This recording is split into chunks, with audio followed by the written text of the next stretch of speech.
This episode is brought to you by FX's The Beauty Official Podcast. Join host Evan Ross Katz on the official podcast for FX's hottest new series, The Beauty, taking you behind the scenes with its amazing stars as they discuss the show's most jaw-dropping moments. Featuring Evan Peters, Anthony Ramos, Jeremy Pope, Ashton Kutcher, Rebecca Hall, Bella Hadid, Meghan Trainor, Isabella Rossellini, Jessica Alexander, and Ari Grainer. Search FX's The Beauty wherever you listen to podcasts.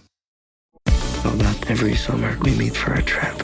Vacation has officially begun on Netflix. To best enjoy your trip, we suggest the following itinerary. I say we just wing it. Wing it. See where the wind takes us. From best-selling author Emily Henry Are you guys like a thing? Oh, no, we're just friends. Platonic travel companions. comes your next favorite rom-com. Who wants to go skinny dipping? Alex does. Vacation, Alex! I love it when you get weird. People We Meet on Vacation, now playing on Netflix. Rated PG-13. May be inappropriate for children under 13.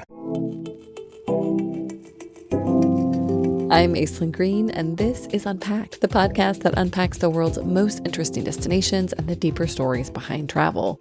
Happy New Year, everyone, and welcome back. I, for one, am still wearing my holiday slippers, even as I record this, but I'm also looking ahead to where I want to travel in 2026. So, this month, we're wrapping up our exploration of Afar's annual Where to Go list. If you've been listening, you've heard all about it, and this year is a little different because in 2026, we want to lessen the burden of over-touristed destinations and help expand visitation to other parts of the world. We released our full list of 24 emerging regions and overlooked cities in December, as well as 8 Unpacked episodes featuring the writers who traveled to and shared our favorite new places.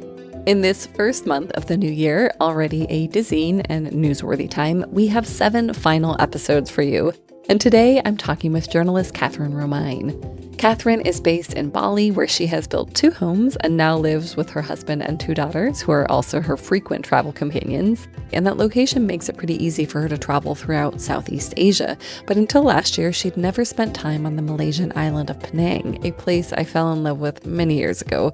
So today, Catherine shares what brought her to the island, the ways she explored its diverse and intriguing food and cultural scene, and what is on the horizon for 2026. Catherine, welcome to Unpacked. It's so nice to meet you. Thank you so much. It's great to see your face. Yes, absolutely. Can you tell me a little bit about where you are now? Because you are, a traveler and you live in a different part of the world. So Yes, I am at home in Bali, Indonesia. And so there could be chickens or motorbikes or things running around outside. and how long have you lived in Bali? Full time for about 3.5 years. But I built our house here back in 2018. So I've been in Southeast Asia a while. Okay, and you built a house. Yeah, it's a journey. Yes. Well, we're here today to talk about a different part of Asia, Penang, Malaysia, where I spent some time back in 2019. I loved it. I really would love to go back. So I'm curious to know what brought you there in the first place and why did you pitch it for Where to Go 2026? Well, being in Southeast Asia and so close to Malaysia, I had been told by a few fellow travel writers over the years about Penang, which also people around here say Penang, but in Penang they say Penang, as maybe you remember. I do. Like, which one should I say? And so I was really kind of, I would hear about this amazing food scene. I would hear about it being this interesting island in Malaysia. I had only been to Kuala Lumpur, and it sounded intriguing. And then there was a new hotel coming on the radar, which still hasn't opened quite yet, but that kind of got me reinvigorated to look into actually going there and checking it out. And I started seeing there were more hotels opening, some new restaurant things happening. And it just sounded really fascinating once I got a bit into the culture of it, being so multicultural, so cosmopolitan. So it seemed like a perfect place, since I think most Americans don't really have Malaysia on their radar so much. And maybe if they do, it's Langkawi or an island destination that's more tropical, beach driven. So this just seemed really fascinating from a cultural standpoint. It surprises me still after all these years that Malaysia isn't a bigger destination, at least for Western travelers. You mentioned the multicultural aspect of Penang. Can you tell me a little bit more about that, about the history? Kind of what are the factors that went into making this place so incredible? Because it's not that big. Right. It's about the size of Lanai, which is interesting to think about because it's very small, but Penang is on the Straits of Malacca, which is an ancient trading route, part of the Silk Road, and has historically had centuries and centuries of trade with different countries. So there's Arabic influences. There are many Chinese who have come. Actually, currently, more than half of the population is Chinese Oh, ethnically interesting. in Penang. And there are people from Armenia, there are people from Thailand, there are people from Burma, there are people from the UK, because then the British East India Company came in the late 18th century, and they sort of that up as a free trading port. And it got even more multi-ethnic. Lots of Indians came. People were coming from all over the world, really, and staying there and kind of setting up homes, intermarrying. The Peranakan culture and people are from the Chinese who emigrated or migrated there, who married into indigenous Malay families, and has become a whole new kind of culture that's really interesting there. And so the other part of it that's fascinating, I think, is that not only did all these cultures come and make this their home, but they happily and harmoniously live together, respecting each other's cultures, retaining them, not losing their backgrounds, but like celebrating them still very actively in a very supportive, safe, tolerant, open-minded environment. It's funny how the more diversity there is, the more people tend to respect one another. Yeah, and it's just like this is a great sort of model for how it could be in other places like back home. Well, and Georgetown in particular is quite unique and it tends to be where I think travelers, if they do go, they spend a lot of their time there. And so I'm curious what your experience was like there, because I remember just being kind of, I don't know, like I would stop in my tracks to look at these buildings and the colors and smell the smells. And it's also a UNESCO World Heritage Site. Yeah, it's very multisensory. As you said, there's like lots of smells because there's food being cooked everywhere of all different types. There's like Chinese medicine shops. There's incense burning all over because there are, temples or various houses of worship. There are all the people, every different skin color, every different style of dress, every different religion you can see walking around. Just kind of, it's a full sensory experience just standing on the street and watching, and music. And, it's so captivating. And you really don't have to go anywhere. You can almost just sort of park yourself on Armenian Street or one of the other little roads and just kind of like watch it all go by and be taking it all in. There's trishaws going by, which are like bicycle rickshaws. Some of them are kind of decorated by their ride drivers with like fake flowers. And there's a little bit of like a Wes Anderson vibe, I feel like, with some of the colors and some of the visuals. And it's so interesting to have this colonial architecture mixed in with like a Chinese Taoist temple that's so colorful and ornate and carved and gilded and so gorgeous. So it's just a feast for the senses. I remember we rented this little Airbnb, and it felt like one of those places where you could spend an entire week just exploring a couple of blocks. There was such richness there. And then of course, there's the food, which, is as diverse and kind of fascinating as the people who create it. Can you tell me a little bit more about some of your favorite things? I have very fond memories of a bowl of laksa on a very rainy day. Yeah, the laksa is so good. And actually, it was so fun.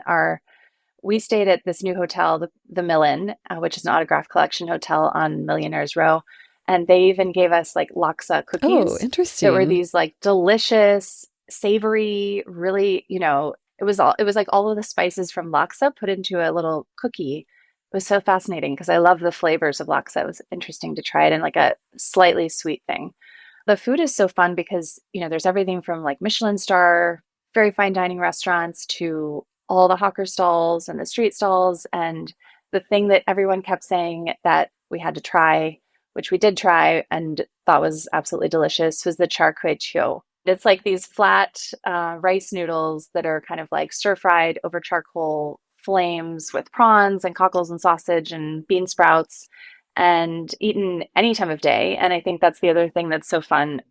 One of the things that I love also about kind of Southeast Asia generally is like breakfast is not pancakes and omelets. It's like the food you would eat at dinner too, or lunch, and it's savory and really richly, deeply flavored We went to a Nyonya restaurant, which is like the women, Peranakan women, I guess, called Mums, which is kind of this beloved, really home cooking kind of restaurant. And they just sort of brought us out like a dozen different little dishes all in little bowls. And, you eat it with rice. And we had this super tender, amazing beef rendang. And being in Indonesia, there's beef rendang here, but it's slightly different flavors there. It was so spiced and amazing. And like all of the food just feels almost like heartwarming in a way. It kind of warms you from the inside out. There's heat to it. There's crunch. I remember this really delicious rice that also at that restaurant, Mums, we ate, that the owner, she kind of was like, I don't know if you'll like this. It's all the raw vegetables. It's really green. It's almost like the rice is almost green color because it's got all these things chopped up in it, and had wing beans and chilies and shallots. And it was like crunchy and delicious and just so textured, and we love it. Yeah. There's just a lot of surprising things you wouldn't really expect to see, like these little kind of pastry cups that look like chef's hats upside down, filled with like sauteed jicama. And, I've never had jicama cooked. Usually we eat it raw. Things like that, that'll have then French beans with it. And then the tiny dried shrimps and chili paste. They're just really interesting, intriguing foods. I had some amazing chicken that was super crispy with like a soy ginger sauce that I could have eaten with a spoon if I had the opportunity. Did you bring any spices or foodstuffs home with you? Do you do that when you travel? I don't, because I don't cook so much. I sometimes bring my husband, he's the cook, so I sometimes bring him back things, but more so I bring him back incense. And I got him some great nutmeg incense, since nutmeg is kind of this Penang thing. Oh, interesting. Yeah. I didn't know before going that you have more than just the ground spice nutmeg. I associate it with Christmas and holidays and, winter and apple cider or something. But nutmeg is a really big ingredient there. They use the fruit. They drink nutmeg juice, which is delicious. They make nutmeg slushes. They'll use the oil for massages. Pickle the fruit. Pickled, it's really good. Incredible. So nutmeg was a whole revelation there for me. Durian was one I did not enjoy, but I tried it still because they say it's the king of all fruits. Very proud of their durian there. Yeah, you got to try it. And then it stays with you. That also has stayed with me. I like the ice cream. We had the durian ice cream and thought that was quite good. For me, that was like, I think maybe the I don't know, the light way in. I don't know if it's considered cheating. Yes, exactly. I'm like, okay, I can handle that. Maybe I'll work my way up back to the fruit. Right. Well, you had mentioned breakfast, and in your story, you mentioned that in 2024, UNESCO added Malaysia's breakfast culture as an intangible cultural heritage. So I'm curious to know what that means and how you would describe that breakfast culture. Someone told me, maybe it was one of our guides, that people don't cook a lot there and at home, actually. And so the culture really is about going out, perusing, wandering, going to your favorite stalls for things, whether it's breakfast or dinner. And I think breakfast in Malaysia has very ritualistic types of foods and drinks that are, enjoyed. Nasi lemak is one of the main breakfast items, which is like a coconut milk rice. And at our hotel, it was turned blue because they use butterfly pea flour as well. So it's this really striking, like electric blue color rice. And then it has, like fried anchovies and spicy sambal and hard-boiled egg and cucumber, maybe some peanuts. And, it's really so far away from a Western breakfast, but all these different elements come together in just such exciting ways in your mouth, I feel like. It's savory and sweet and spicy and crunchy and soft, and there's refreshing stuff, and then there's cucumber to take the spice away, kind of. And the tea, which they call teh tarik, is something I loved. I don't know if you tried that when you were there. Did, yes. And the way they pour it reminded me of Morocco, where they go really high to pour the mint tea from really high to make it frothy a bit. It's like a roasted sort of black tea with condensed milk and sugar. So it's super sweet, super milky. That's sort of like the dessert. You're like, this is the pancakes yes. in tea form. Or I also really liked this kopi C, they call it, which is roasted coffee with a really nice kind of roasty flavor that's with evaporated milk. I don't do black coffee. So those things really appeal to me because I was like, It's sweet and creamy, and the Indian influence comes in this kind of like fluffy roti that is another option for breakfast that's fried, and you have that with curry. And then there's, kaya toast, which people get in Singapore too, which is like a coconut jam that you put on bread. And here it's usually served with like soft boiled eggs or half boiled eggs with like soy sauce and pepper. There's just so many, it pulls in different cultures, but makes it its own, which is so interesting about the Malaysian breakfast.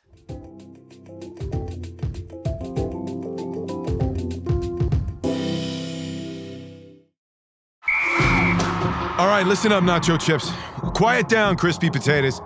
This is the moment Velveeta's been preparing you for, and you're not about to crack under pressure. Today's the day to go all in on the drip. Velveeta's Heat and Eat Queso is the MVP of any game day spread, so stick by them, and you'll be golden. Now get out there and make delicious history. No tailgate party is complete without Velveeta. I had that dream again. My small business needs to hire, but I don't use LinkedIn, and I hire wrong. So our orders get all backed up. We're drowning in paperwork, then actually drowning, careless fighting off sharks with a stapler, and pirates are pillaging the office copier, and then I wake up.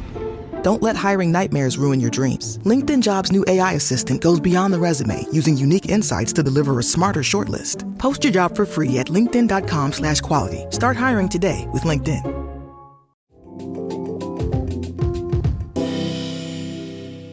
You also, I don't know if this was in the story, but you mentioned a weekend market that you visited and you spent some time with the founder, and it sounded like such a neat mix of kind of art, food, culture. Yes. Hin Bus Market is this really amazing art gallery that has sort of morphed. It opened in 2014, and it's in a 1940s Art Deco kind of bus depot that was the bus depot where all of their kind of official buses started moving from back in the 40s, 50s. Eventually, it fell into disrepair, was derelict, and a local businessman ended up buying it and kind of trying to see what he could do with it. And then this Lithuanian artist who now is based in Penang and has done the most, I would say, iconic street art in Georgetown. There's this mural he did on a building that is constantly filled with people waiting in line to take pictures with it. It's of children on a bicycle. So he, at the time in 2014, was looking for a place to do his first kind of solo show. So the owner was like, okay, well, I have this space. Why don't you try to do it here? And this took off. And basically he rolled that into more art exhibits, more local artists. And in a way, it has kind of sparked the artistic side and artistic scene in Penang by getting more young people interested in art and making art and going to art school, because now there have become more places to show it and it's more kind of respected. And then a couple of years ago during COVID, or right before COVID, they started doing this marketplace on the weekends. And it started really small, just a few kind of stalls, people selling things that they made. And then people started getting a bit emboldened by saying, oh, my friend is selling this thing that they made. Maybe I have something that I can actually do that would be worth people buying or that I could sell. And now there are hundreds of stalls. There's everything from like people live painting what they call ridiculous portraits, like very funny, absurd ones, to you can buy vintage film cameras. There's tarot card readings. There are tiny crocheted characters, crocheted flowers. You can buy incense, handmade soaps, Malaysian knives. I mean, there's just this wonderful array, and the people selling and making things range from like 20 years old up to about 80 years old. And it's on the weekends. There's a thrift market too, so you can buy used clothes. There are places to buy food, everything from like Japanese tapas to oysters and beer to kombucha, really elaborate coffees being made out of a pop-up van. And then there's live music too. And it feels, I don't know if you've been to Cape Town, but in Woodstock, the neighbor goods market has this similar kind of vibe. It's like everyone, it feels like everyone from Penang is there right now, the tourists too.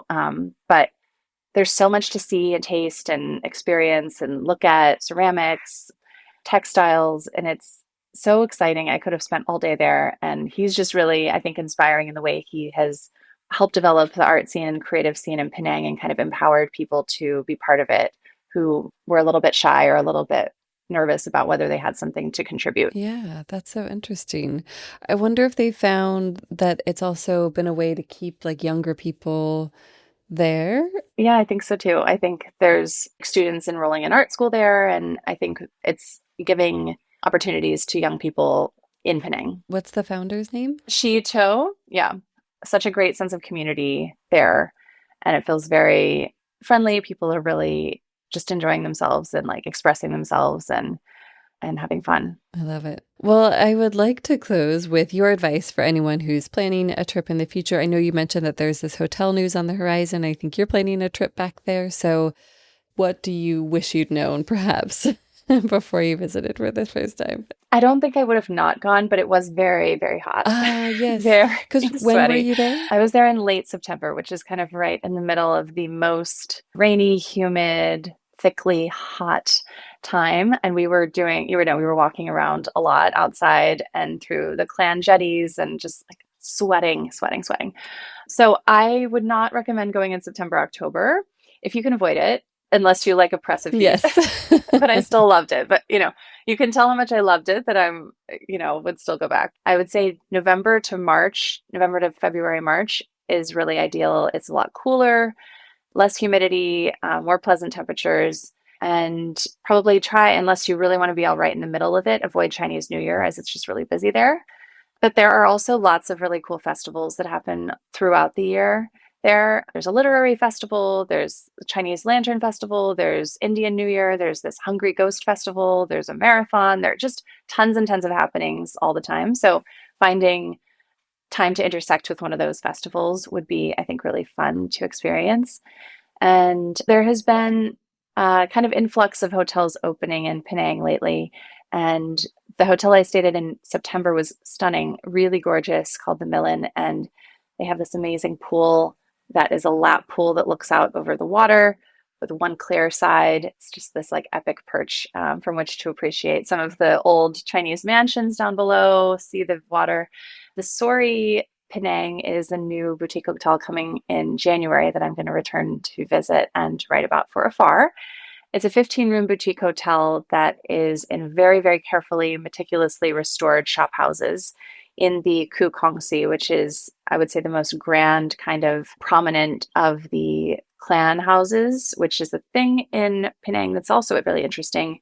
In former times, with lots of Chinese migrants, they would set up these clan houses that are like the kind of first point of arrival for immigrants of the same family. So if you share this family name, Khu, then you come to the Kong Si first, and this is where you kind of live, get your feet under you, get the lay of the land, start working in this family business, and then you can kind of eventually, move out and more people will come in.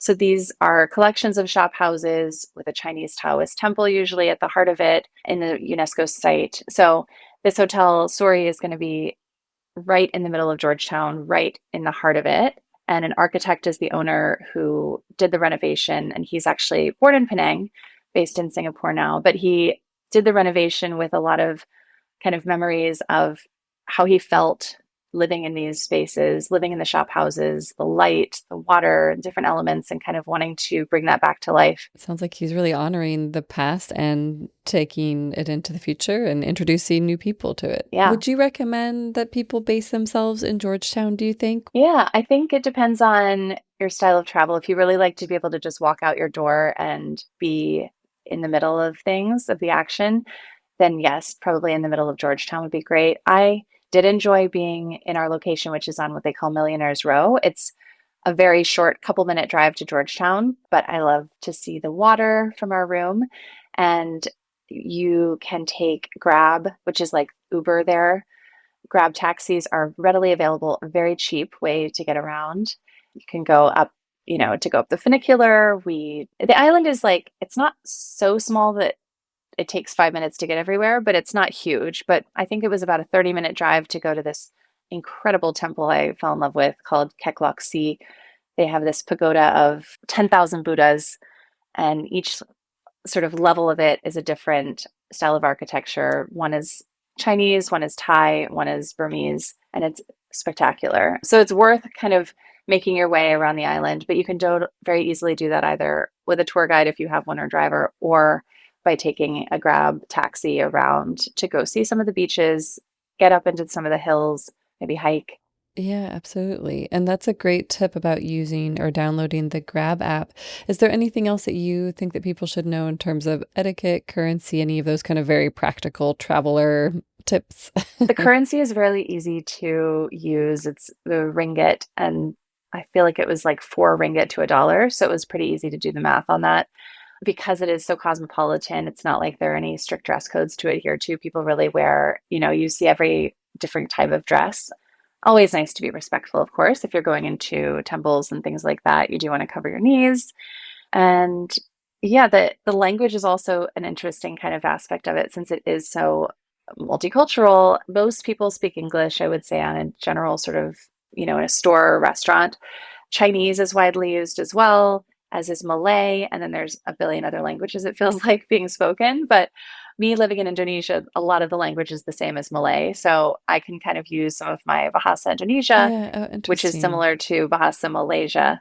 But I said thank you, terima kasih, which is what I would have assumed was the way to say thank you in Malay. But actually in Penang, most people say sia sia, which is Mandarin. So you can use a lot of different languages and people will happily talk to you in whatever you know, whether it's Mandarin, Malay, English. I'm sure you could also speak some other languages there and be just fine. There's a big Indian presence too. So, all right. Well, Catherine, is there anything else that we haven't covered that you want to share with listeners? I didn't do it personally, but the hiking is a really cool thing, I think, that I mentioned in the story. Penang Hill is a really famous high peak on the island with the oldest funicular in Southeast Asia that opened in 1923. It's currently being kind of renovated. And there's a really active hiking scene that I also learned has a great kind of volunteerism aspect to it, where there's a Facebook group called Hiking Trails in Penang that has like almost 50,000 members. And people are constantly posting about like wildlife they've spotted on their hikes. We're going to start a women's group hiking. I'm coming to Penang. Who wants to hike with me? It's really, really open. Check out the Facebook page because you might find people to hike with. And you would find some really cool trails that people are into creating that are in the shape of animals. What? So there's, yeah. How cool. There's an elephant trail. There's a mermaid trail. I mean, you would only see this from like Google Maps or like a GPS system, right? Like exactly. That's amazing. Yes. So they like map it out on GPS. They map out with the coordinates and people are so into it. I was just looking at the Facebook page the other day. There's a Pokemon character apparently called like Charizard or something, and they made a trail in that shape. It's really kind of funny. There's a unicorn trail. So if you're into interesting hiking, I mean, it's also super scenic because you're surrounded by water. The hills are this kind of like thing that going down the middle of the island. And so I think when I'm not with my 20-month-old daughter, I will definitely be going on a hike. I don't know which animal I'll go for yet, but they sound really cool. And you might run into like tortoises or people who are just using their own personal saw from home to like clear the path if a tree fell or something. So it's a nice kind of another aspect of just how warm and welcoming and open the kind of culture and community are there. All right. Well, Catherine, thank you so much for your time. Thank you. We'll talk to you soon.